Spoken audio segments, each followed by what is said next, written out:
he'll speak about Picard-Manning space. Thank you. So I will introduce what is the Picard-Manning space. So Adrien told me this morning that it should not be called like this, but it is called like this, sorry. And so I will explain what it is. So I take X, smooth projective surface. I will work only with smooth projective surface today over a field K, which is algebraically closed. And so I take only this today. Today, all my X, Y, and so on will be like this. So I take a birational morphism, an X, Y, a blow up of a point P in Y. So if you do this, I've heard that you had an introduction to blow up given last week, so you know what is this. You have the exceptional divisor.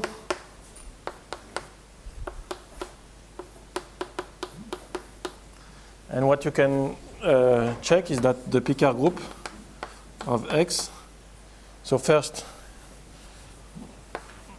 this you have an embedding P star into the. So you have an injection of the Picard group of Y into the Picard group of X, which is given by pi star, and the intersection is the same. So P star C times P star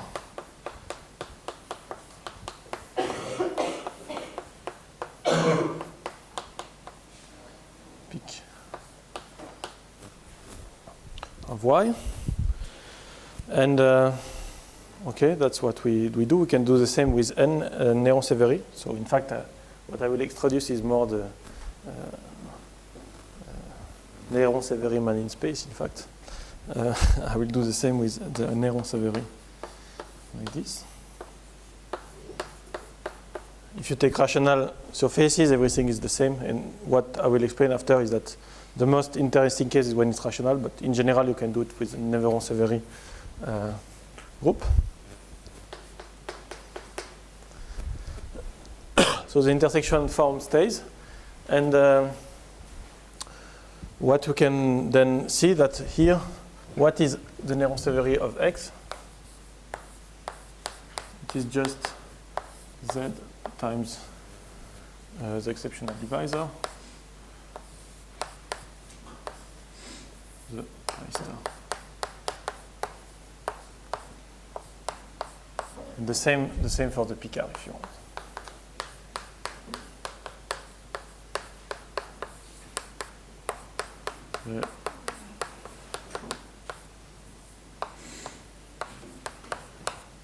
Okay, and you know that E square is equal to -1. So, and E times, this is orthogonal, so E times pi star.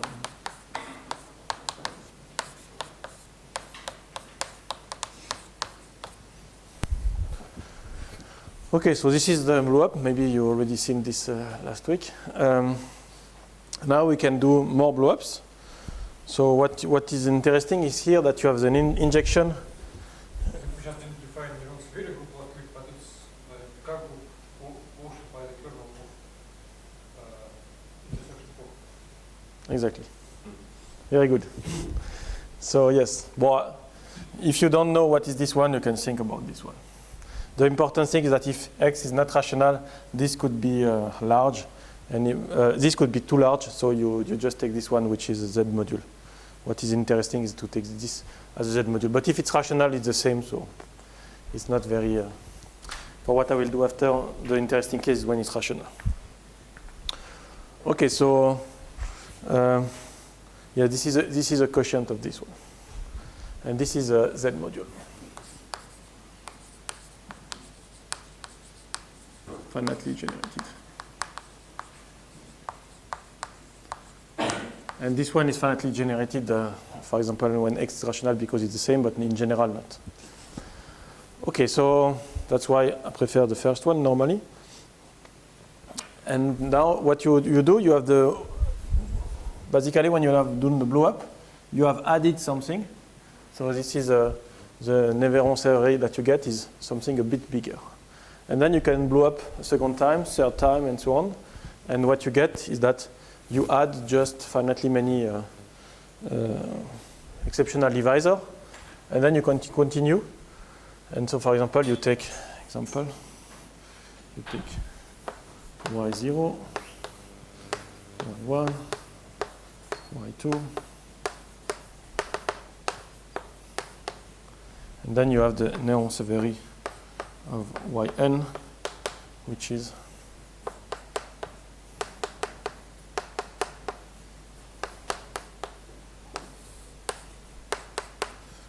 so it is just pi n star of the Néron-Severi of yn minus 1.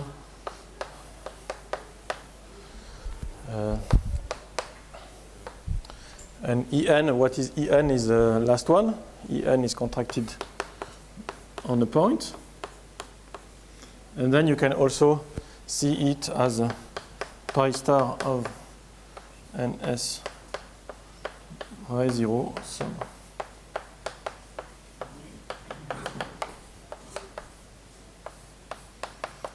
And these are maybe more precisely, I should not say E1, I should say pi and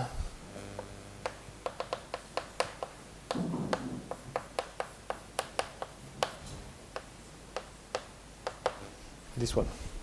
So I take my exceptional divisor and then I take the pullback, and I add.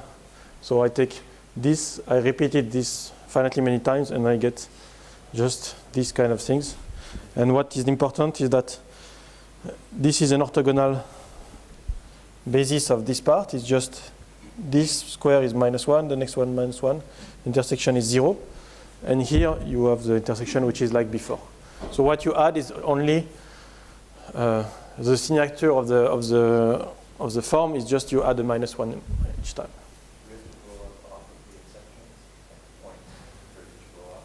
Yeah. It's half of the out of the yeah. So the thing is that the important thing, it's interesting to say, is that if you take a point P1 and you take the blow up, you have E1. It is really a -1 curve, and if you blow up on this exceptional curve, you can have something like, I would write it like E1 tiled, which is of self-intersection -2. This is pi1, this is pi2, and this is my, I would say, E2. But then this is not my P star. The pi star is this plus this. But so if I take this one, it is more natural geometrically, this one, because it's a curve. But I prefer to take really the pullback.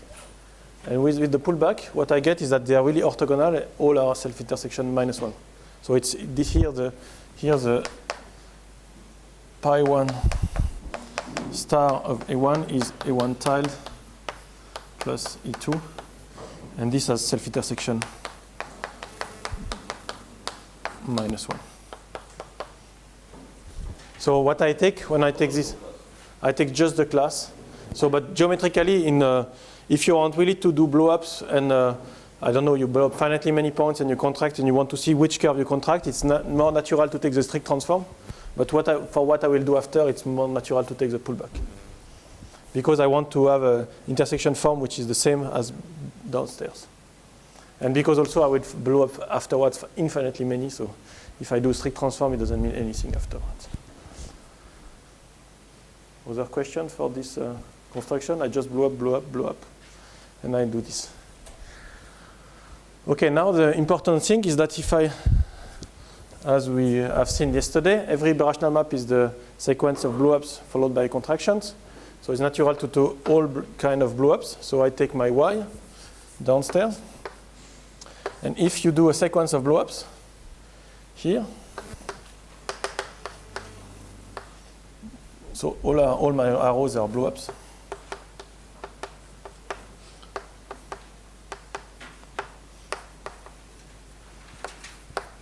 Here I get a birational morphism between smooth projective surfaces, and every is of this type. And now I take another one. And if I do this, I can always find something here and get something common. So each time you take two birational morphisms here, I can find a third one which covers the first two. So I can do this always. Why? Because just what I do is that, okay, I check this birational map, and I solve the indeterminacy like yesterday. Or, if you want, you can say, okay, here I have blown up some points. Here I check my first point. Is it a point which is blown up here? If yes, well, I forget this one. It follows its factors. Otherwise, I blow up the next. I blow up. So in practicum, you can do it. But in general, you can also say, I take the birational map and I solve it. So why is it interesting? Because now you have an inductive set. So you take all birational morphisms from something to y, and you make the limit on this. So what you can define is that the Néron-Severi, the limit of all Néron-Severi. So I will say, so, or maybe x mousse projective surface over k, algebraically closed field, then z x, it is the limit and s of, I would say, w.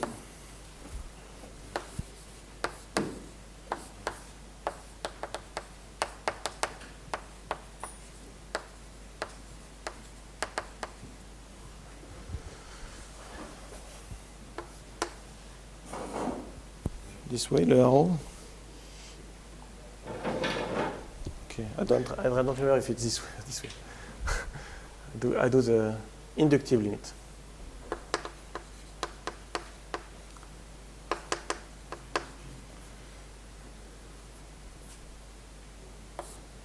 I take the limit of this. So what I do is that, what is an element of Zx?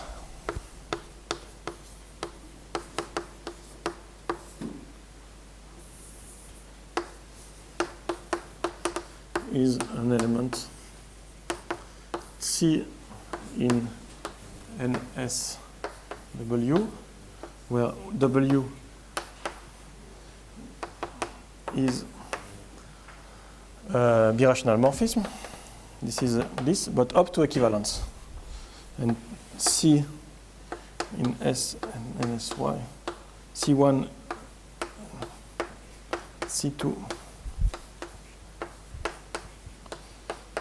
are equivalent or equal in Zx if, so what you take this one, you have the x, W1,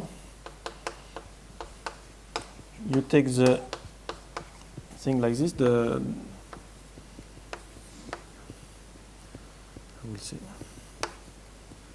say y. Then if eta 1 star of C1 is equal to eta 2 star of C2.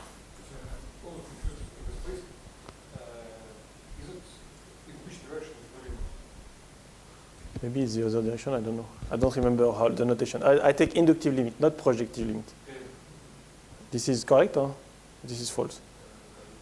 Okay. It's not important because below we see exactly finish. Here, this is what I mean. But a bit confused. Generated is written.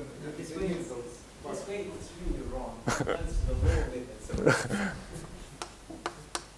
I don't know. Some limit, I don't know. Like this? Okay, very good. Thank you.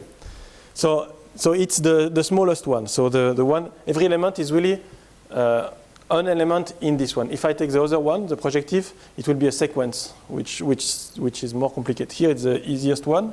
It's just an element in a Néron-Severi group.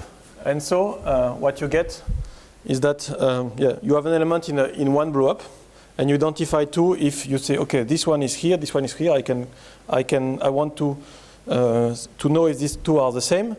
So what I do, I compare by doing this blow-up, and then I take the pullback here, and I say they are the same. Okay. This is what you define for this limit. And what is interesting here is that I will explain what's interesting for Birashna maps afterwards. But first, what you can observe that you have an intersection form.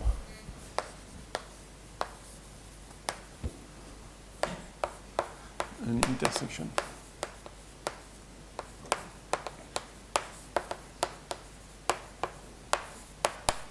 So if you take C, D, in Z, X, we get CT in Z. And how you define this? Well, they are in each one is in one guy. You take the pullback and you intersect upstairs. That's all. So What is the cardinality of ZX? quite large. Cardinality. So I will explain what it is after. But this it's a Z module, a free Z module, and the base is it depends on the all points that you can blow up. So it depends on your field. So if your field is not too big, it's just countable. But for example, Q bar. But on general, it could be very large. If it's Without any sequence of threshold numbers. yeah, I mean the base is countable. If you take Q bar. I know because at each step here. No, so in any case, it's not countable. Yeah, okay. So it's always very large here. Anyway, I will do it very often for C, so it's really, really large. So this is the advantage is that it's really a Z module. We will do linear algebra with this, but the problem is that it's quite large. But in any case, everything what I explained, for example, we'll do hyperbolic geometry and geodesic. Everything will appear in something two-dimensional. So it's not so problematic to have something large. At the end, you don't really work with this large. It's not. Don't be afraid of the thing that it's good. It's big. Okay, so just to say, you have an intersection form. You take the guy you have here, C here. You take like this, eta 1, eta 2. So C times D is definition. Eta 1 C. And you see, because when if you take another blow up, it stays the same. So if you take pullback, it preserves the intersection. So this has really a meaning. If they are in the same, you can always, when you have two elements of this, you can always take an element where they are really a picker of this guy, in the picker or the Néron-Severi group of this guy. Okay, so this is intersection form. You have also canonical form. You have no canonical divisor, but you have a canonical form. So you have a canonical form, which is a map from Zx to Z. Canonical function. Yeah, in function, yeah. Function, yeah. And this corresponds to, say, C goes to C times the divisor where it is. So if C is in NSX, you intersect with the canonical divisor. So your element is in a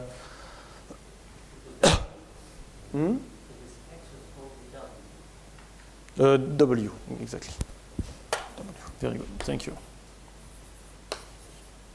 So I take my C in the Néron-Severi, some W, I intersect with this guy.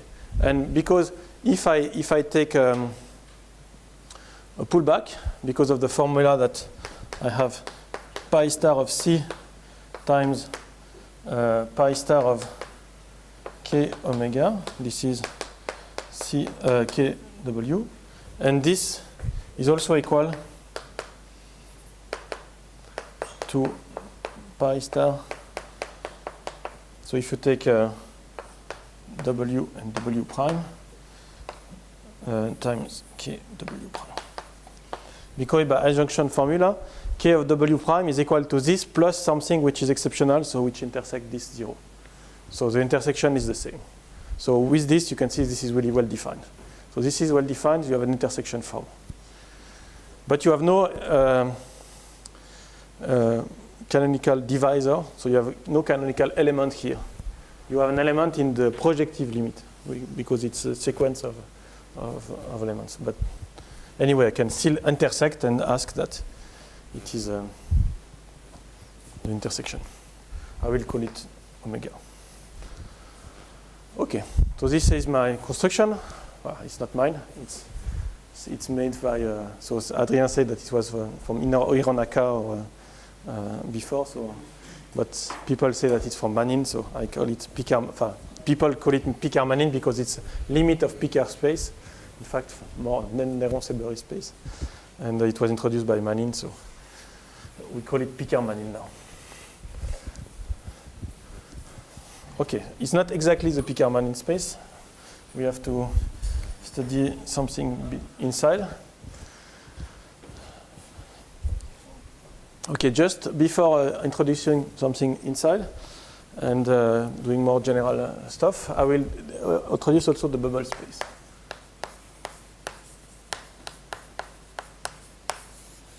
So the bubble space, I take again X. So definition. X smooth projective surface again over K is K bar. I call the bubble space. It is a sequence, the set of pi W pi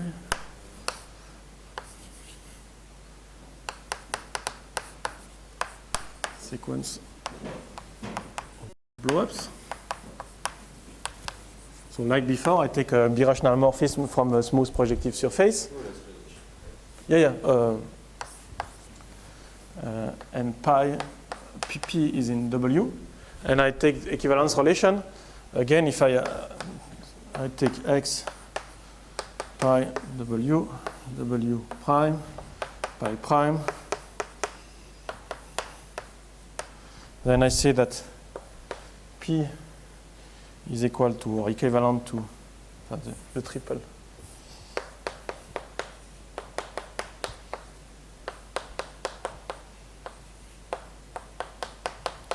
If I compose this map, I get a birational map here.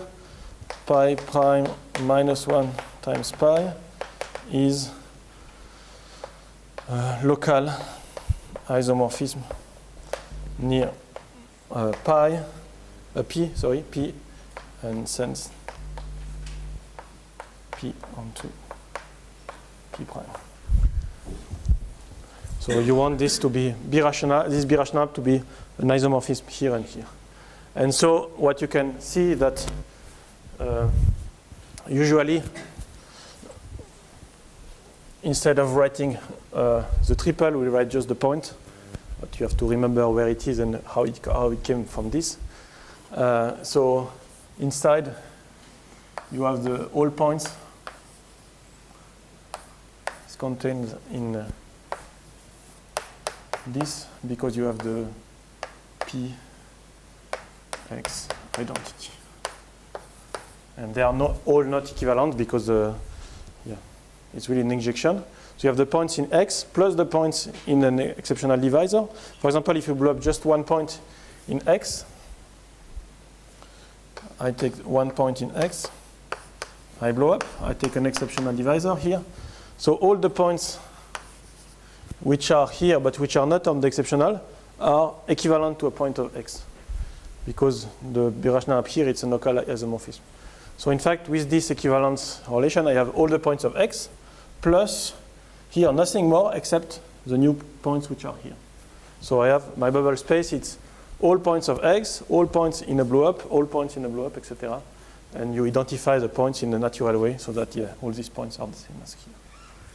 So it's like, Why it's interesting, first, that if you have a birational map phi from X X bare rational. Then the base locus of phi, for me, it is the set of points which are base points, but this set of base points, you don't want only the points which are in X, but all points which are in the bubble space. Which are not defined. And this is finite. So for example, the set of base points of a bar-rational map is naturally a subset of this. It's just you have a bar-rational map here, you compose and you want to know if this map is defined at P or not. Okay, and it's natural to not count only the points in the X, but also in the blow-up. For example, for P2, if you want a quadratic map, it has always 3 base points, always. Sometimes they are in P2, sometimes one in P2, one infinitely near, but it has always 3 base points. Okay. And now I can put the two together. I observe observation.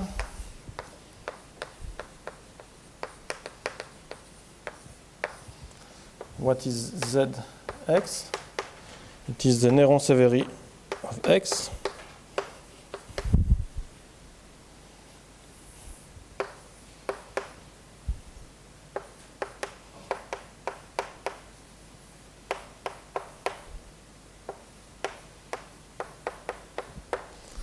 This. I will explain what is this EP.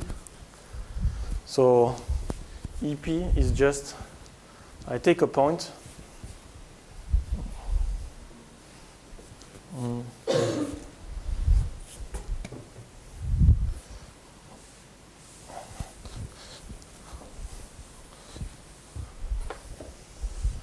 EP, for P is in the bubble space of X, so P corresponds to, in fact I write P, but I should, it corresponds to X, P, Y, W.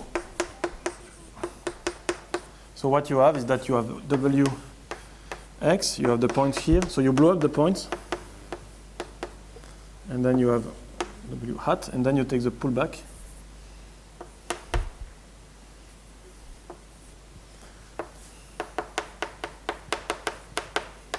An exceptional divisor associated to this point, and this is an element, it's in the Néron-Severi of W hat, and so it is contained in the Zx. This is my, the EP is the element, is the corresponding element.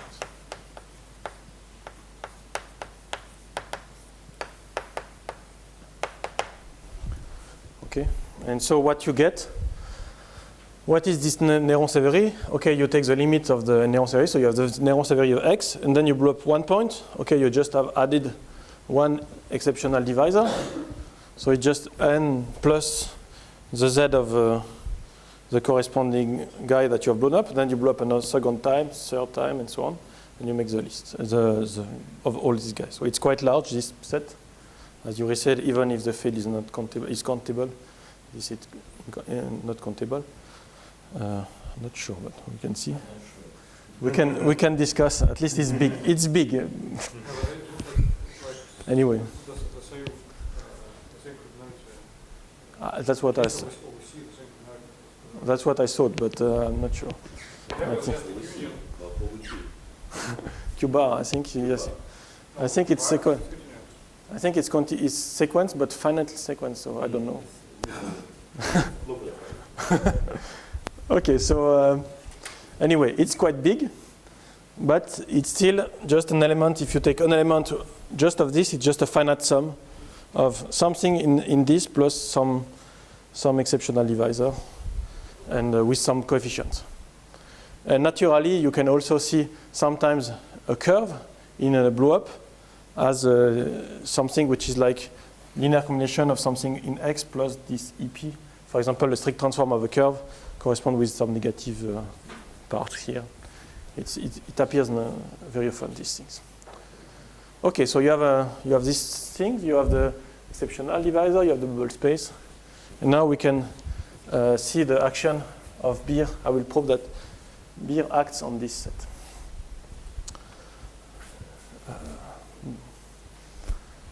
Okay.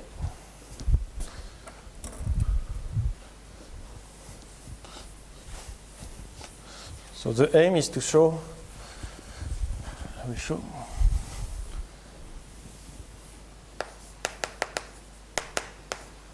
Beer X, which is a group, it's the whole group of B rational. This is a group, acts on linearly on Zx and faithfully. So which is something interesting because in general, beer X, if X is not too special, so for example, X is rational, beer X is quite large. So for example, it's not linear group. You cannot embed it in a GLN for some n, but here it's a linear group on a vector space, which is with a basis very big, but at least it is linear algebra. Okay, so how do you show this? So we'll prove this now. So what you do is that you first observe that if you have, as I explained before, if you have P blow up,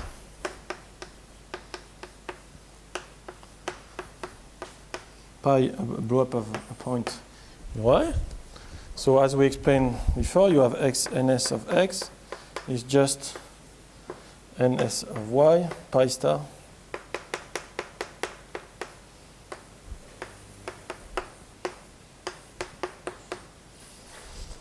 Okay, so what I want to get is that I will get a map from nsx to nsy.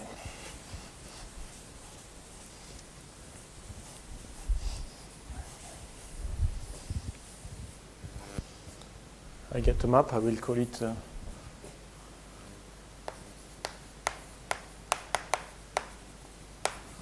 think we call it pi.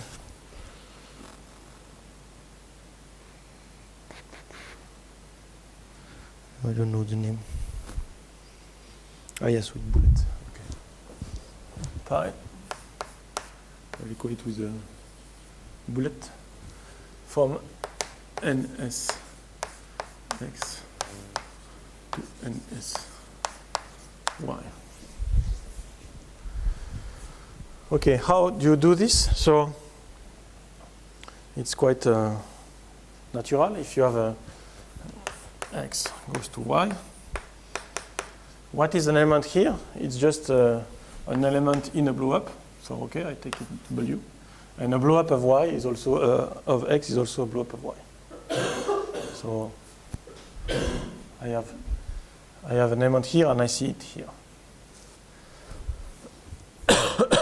That's just this. But then what is interesting is to say that this is in fact bijective and linear.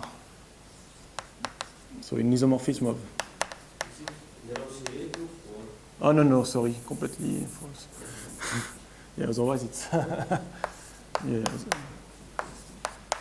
Okay. It's an isomorphism of. Yeah, otherwise not isomorphism at all. Of Z modules. And so you just send this a guy on a blow up. You just seen it as a blow up here. And with the description of here that I did before, you can see it also like this. You have Zx is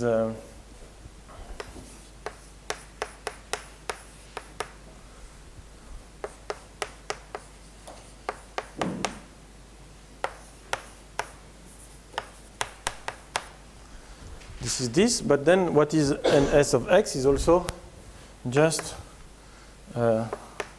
pi star ns of y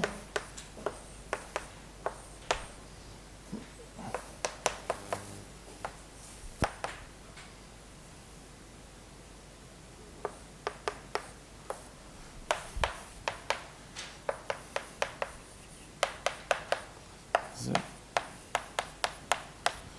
Okay, and now you can say, but this is I have the z.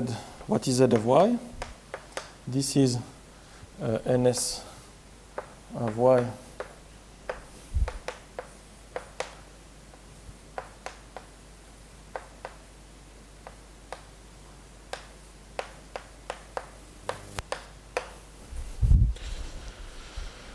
Okay, and what is the isomorphism between these two? Here it's what you think, it's just P star is an isomorphism between these two. The EP is sent to, what is B of y? B of y, it's all bubble space of y, so you have all points of y, all points infinitely near, and so on. What are the bubble space of x? All points of x and all these things. So the bubble space of x is exactly the same as the bubble space of y, except that you have removed one point, the point that you have blown up. The point blown up here is not anymore a point here, it's a curve. So this is the bubble space of y, it's just exactly the bubble space of x plus this guy. So here it's natural to have this isomorphism. You send this guy, which is here, an element in the Néron-Severi as an exceptional divisor here, which is natural because this curve is really an exceptional divisor here. And all the exceptional divisor, you send this. Okay? So this is the isomorphism like this. Okay, so for when you have a blow-up, you have an isomorphism of Z modules. You can see the intersection form is preserved.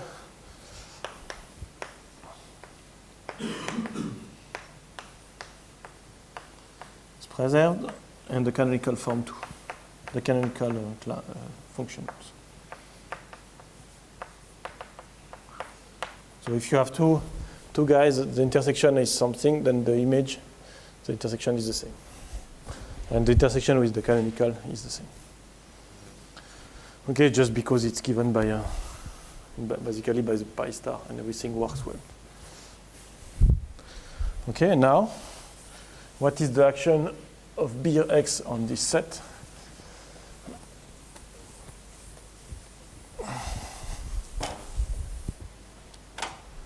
Okay, so now the action.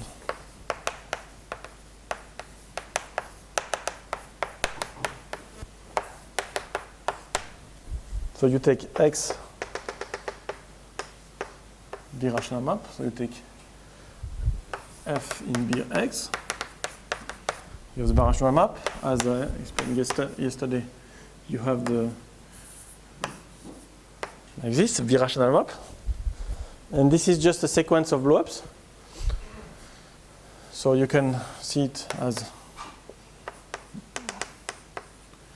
this.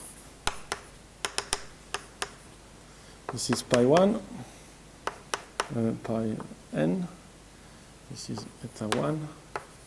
Eta n is the same n because you count the dimension of the Néron-Severi group.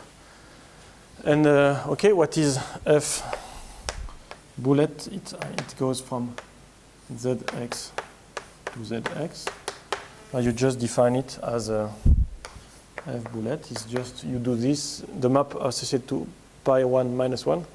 So, and then you continue. So, first you take pi 1 bullet minus 1.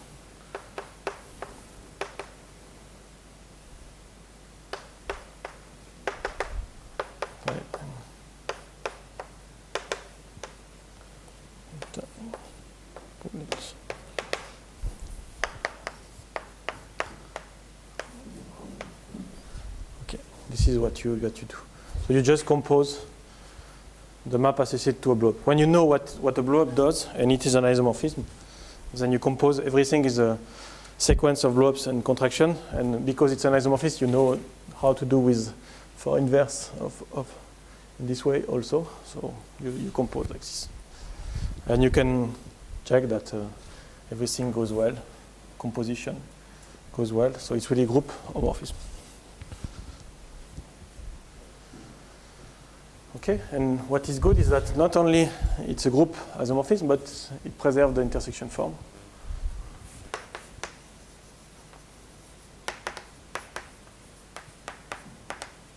And preserve the canonical function. So when you have this, you have just linear maps, just, which do a lot of shift. Basically, for example, for P2, the Néron-Severi is just here, Z times one line, and here the base point. So you have a part which is here, which mixed a bit with the other, and the rest is just like shift, how you move the points. So I will maybe give an example.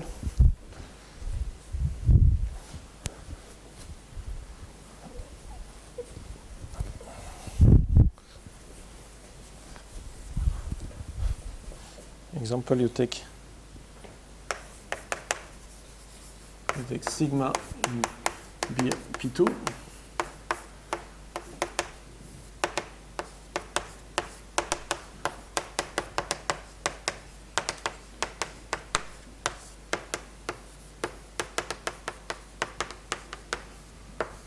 This one. So what you can have is that you have sigma like this, and okay, this is let's call it S. This is the blow up of the 3 points.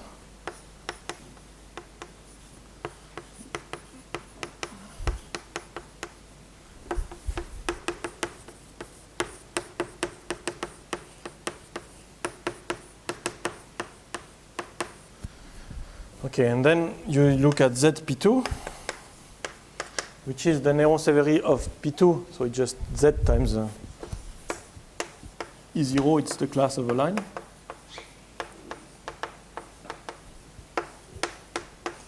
Z EP1, Z EP2,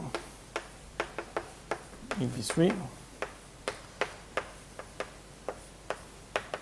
When you have 3 points which are interesting because they are blown up, and the rest is not so important. You have the rest. So you have the bubble space of P2, you have these 3 points, and all are just in the bubble space of the S. Okay, and now what is the action?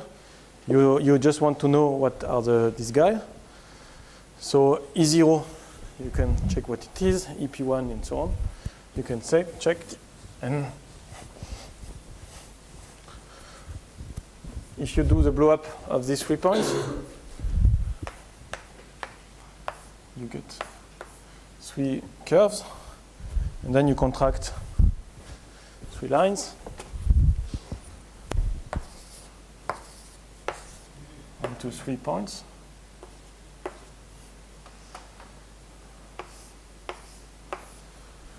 Okay, so the image of EP1, when you do with this map, it corresponds just to the divisor, which is this guy, which is an element in the Néron-Severi of S, which is also in the Z of S. And when you see it here, now this is not, so this curve is sent onto this, this curve. This curve is sent to this curve, but it's not equivalent, it's not the same as this curve, because when you make the identification between the Z of P2 and Z of S, which is here, you have to make the identification between peak of S and the pullback of this plus the exceptional divisor. And you see that this guy is equivalent to the pullback of a line minus this point, because it's the strict transform of a line passing through this point. So this is sent by sigma star to E0 minus E, and this point you can check that because it's involutive, you have P2 and P3. So, and then you check for P2, 0 minus EP1, EP3, and EP3.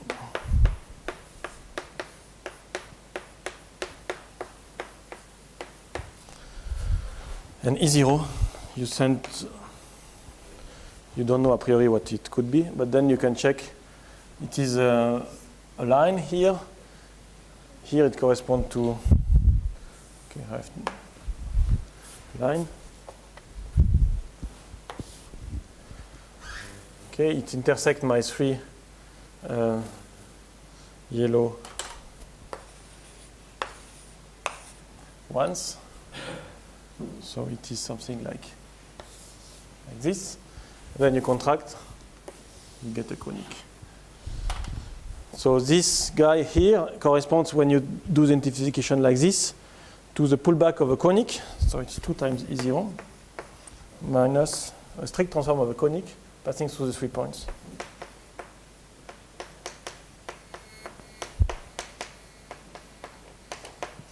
And you can see that this map is involutive. It's a matrix formed by 4, it's involutive. And then on the rest, you make permutations. Just involution, so you exchange EQ with another one. But there are some points, for example, a point here corresponds to a point here, which corresponds to a point which is infinitely near to this one. So you can mix the points which are in P2 and the points which are infinitely near. But on this part, you have something really where you exchange this with guy here, so you have a mix here, and here you make just permutation. And by Noether-Castelnuovo theorem, the group of Cremona transformation is generated by linear maps and this one. So here, this is the part which is, you exchange this part and the other one, and the linear maps that just fix this, and make permutation. And so you understand the composition like this. Okay. Questions? So this is the example you should have in mind. And now you have an action. We can look at what the action does on Z of X. And you can try to understand what are the orbits of elements and understand this.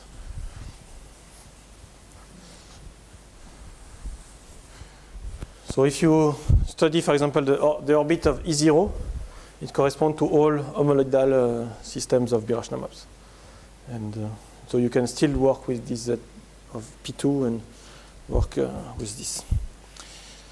Now we do a second construction. So you have another guy. So what you do is that you make a completion. So you have ZX, we recall. So completion in the classical sense, not This is Z one, right? yes, for the moment it's the Z module. For the moment. Now you have this.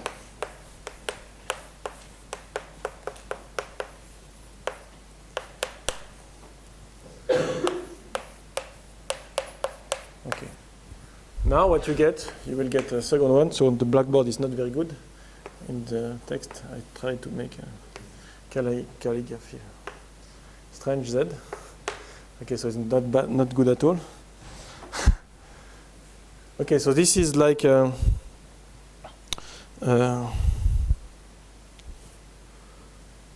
have an element plus a sum of guys. So you have here W, or maybe C, plus sum of the AI, EP, AP, EP. Finite sum. So this is just an element in the Néron-Severi group like this, and now you want to enlarge this. So first you take an element in NS. So this is not in NS but in NS of X. You extend the scalar to R. So this is just a Z module, so like Zn. And now you just extend the scalar to R. So this is Rn. That's all. So just to have something where you can really do geometry, something continuous. And now you make also sum of the AP, EP. Here it's finite. And now you choose AP in R also. So you just tensorize this guy by R. But then also you make the complete completion.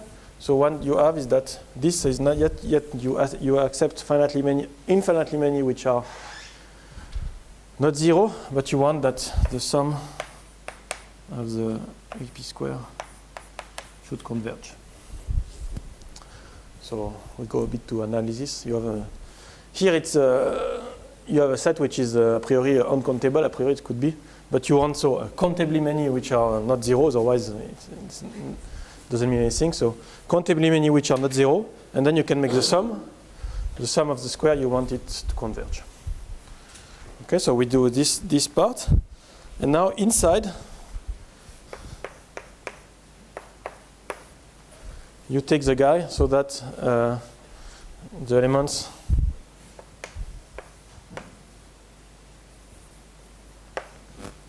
we'll see alpha in this. Here you have still an intersection.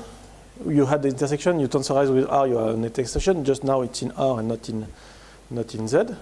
And when you make the completion also, because here the sum of the square is convergent, so it means that you can do the sum term by term, and it's always convergent. So you can otherwise check your course on sequences. It works. Okay, so you make alpha squared. It has a meaning, and so now you ask that it's 1. And also you want that alpha times C is bigger than 0, C ample class of X.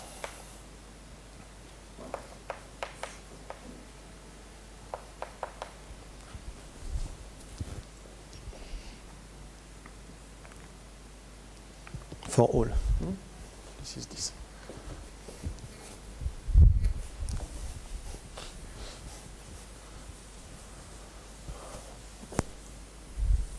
Okay, why do we do this? I call it with the strange H, because it is a hyperbolic space. So I will tell you what is the distance. You have a distance on Hx cos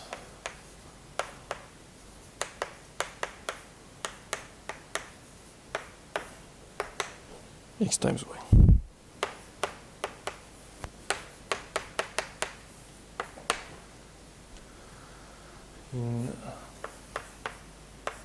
So if you want, you make the product and then you take the arc cosinus hyperbolic. And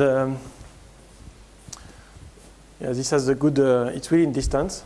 And why it is a distance? The idea is that just it is the classical hyperbolic geometry. So if you take just finitely many of your step here, or something, a vector space, this is an infinite dimensional vector space. If you take a finite dimensional vector space, so if you take a finite dimensional vector subspace of H X, and if you take it containing some part which is positive, so something with an ample class, for example. So because if you take just this part, it gives you an intersection, but it's everything is negative. So containing some part here. I know anyway. No, it's okay. Sorry. And then you get hyperbolic space. Hyperbolic space. Classical hyperbolic space. The classical hyperbolic space for me, it's Hn. What they will be clear vector subspace? It doesn't contain 0. Hx. Yeah, finite dimensional space of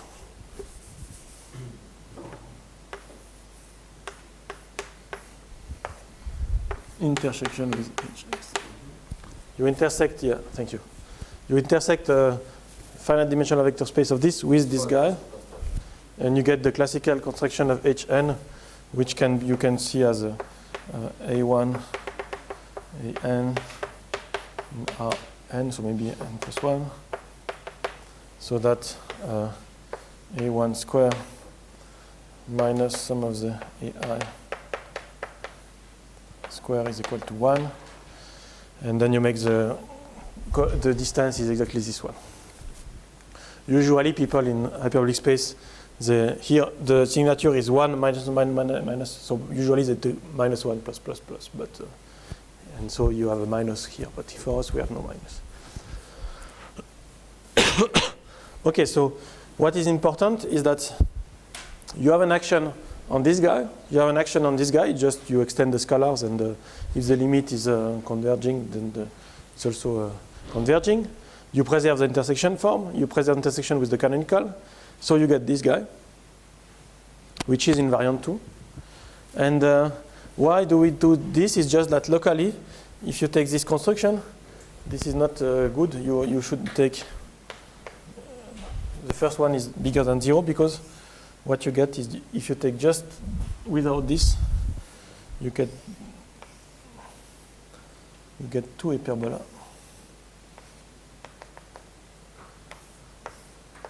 I do in dimension 3.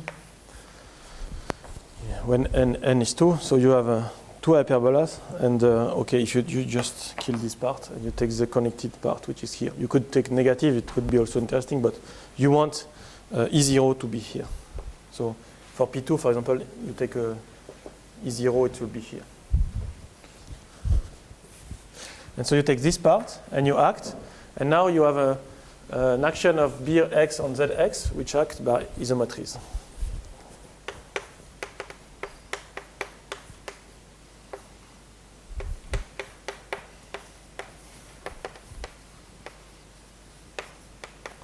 So action.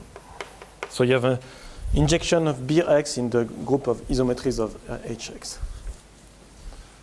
Okay, and as I will just finish by saying that what I explained yesterday can be interpreted here.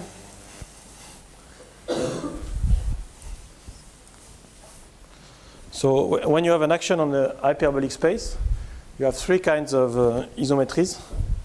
You have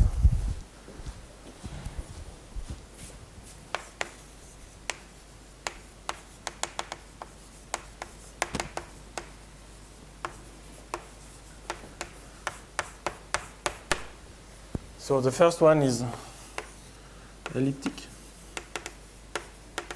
parabolic, and then hyperbolic.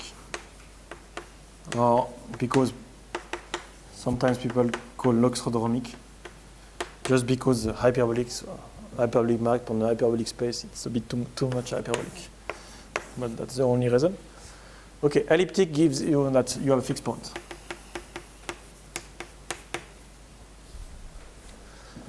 And then you can in general you take a F isometry. You take the distance of F of X, and then you assume that you take the set like this. Fixed point. This means that I will say D as a minimum,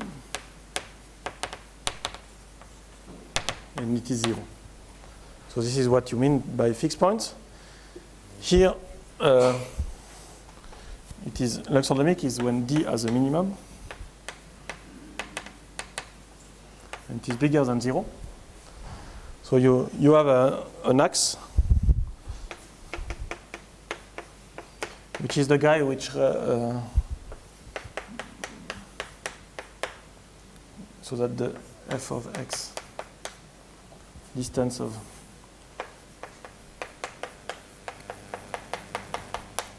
is minimal. And in this case, we can see that it's a geodesic just of dimension 1. You have a translation on this by this minimum. And the medium case is that you have no minimum.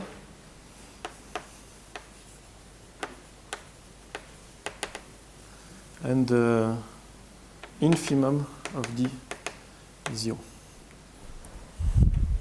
And in this case, you have a fixed point on the boundary.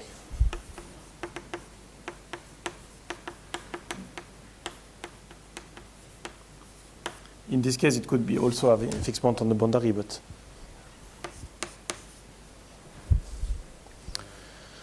okay. And yesterday I talked about Birashna map of P2. So for F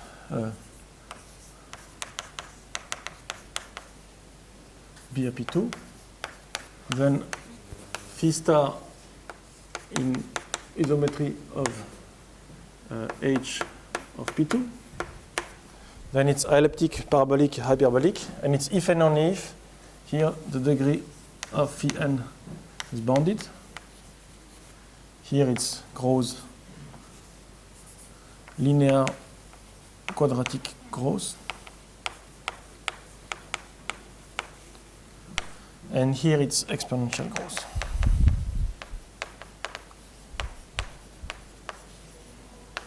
So you have really a dictionary between the dynamical degree growth, the degree growth, and the behavior on the hyperbolic space. So when it's bounded, you find a fixed point. Basically you take the image of E0.